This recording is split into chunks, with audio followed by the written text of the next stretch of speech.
Let's Build a Zoo is such a wonderful game. As a matter of fact, it's one of the highest reviewed games on our site. Behind the cute 2D sprites, there's so much depth in this zoo management sim that somehow caters to both casual gamers and hardcore sim fans. Let's dive beneath the surface of the Aquarium Odyssey DLC and see what's new. Let's Build a Zoo Aquarium Odyssey DLC expands on the already intricate zoo building mechanics by overhauling how you play. You start fresh on a new zoo regardless of your previous progression and make your way to making a profitable and entertaining zoo. The morality system is in play yet again, which allows you to do some amazing things like reduce plastics in the oceans and manage conservation of species, or evil things like farming blue blood from shoe crabs and making a profitable fish finger factory. Your research progress starts fresh as well, and despite being some standard things that you need to unlock again, like buses and subways, there's a plethora of new research options and aquarium-themed buildings that give your zoo a completely different look. Unlike most add-ons or expansions, the Aquarium Odyssey DLC doesn't just add minor changes to enhance the game, rather serves as a completely new game with a large amount of content like the base version. Sure, the mechanics and gameplay follow the exact same style, but there are over 50 new species of animals to collect and over 100 new shops and decorations to use, as well as all new mechanics to learn about. Animals are collected via fishing ships, which can be sourced from morally good fishing industries or fast-tracked by morally corrupt ones. You can also fund charities or organisations that help speed up the variations of species on offer, such as a parody of the FBI, which rescues animals from nefarious captors. Farming makes a return, allowing you to grow your own crops to stock shops and increase profits, as well as selling excess stock into the market.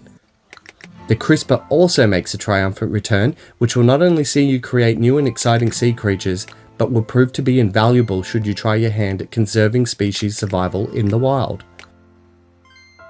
None of this is mandatory, however, and the depth of your involvement outside the zoo purely depends on how in-depth you want your game to be. I like the freedom of choice to focus my first 10 or so hours establishing my profits, before focusing on reducing pollution in the oceans and helping species return back into the wild. I did notice there were many quality of life changes and improvements as well, such as animal and keeper pathfinding, the ability to switch tank environment types, and tracking of specific stats just seemed to work better across all three content packs. Building is still easy, and the intuitive control scheme and ability to move and place existing structures make reorganizing the aquarium of your dreams a simple and straightforward process. There is a downside to the Switch version, unfortunately, which sees some horrible frame rate issues when fully zoomed out to admire your zoo. This can be mitigated by turning off visitor icons, and most of the time you are zoomed in for construction or tweaking, but it's still worth noting performance seems to struggle, mainly due to enclosures being able to feature more animals in this DLC pack. I have about 30 blue tangs in one tank, for instance.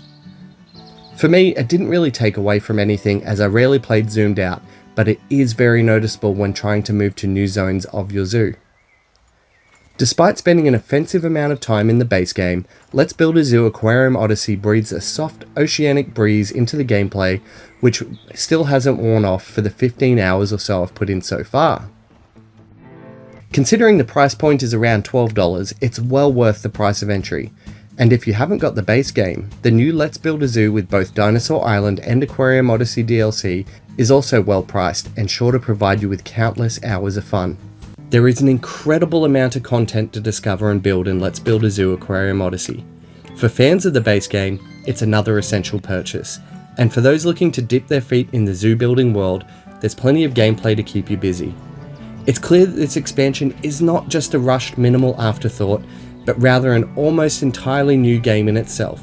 The morality system, the splicing of species, and decoration variety means that your imagination is your only limitation, and making the world a better or worse place depends on how in depth you want to dive under the surface. I award it a 92 out of 100.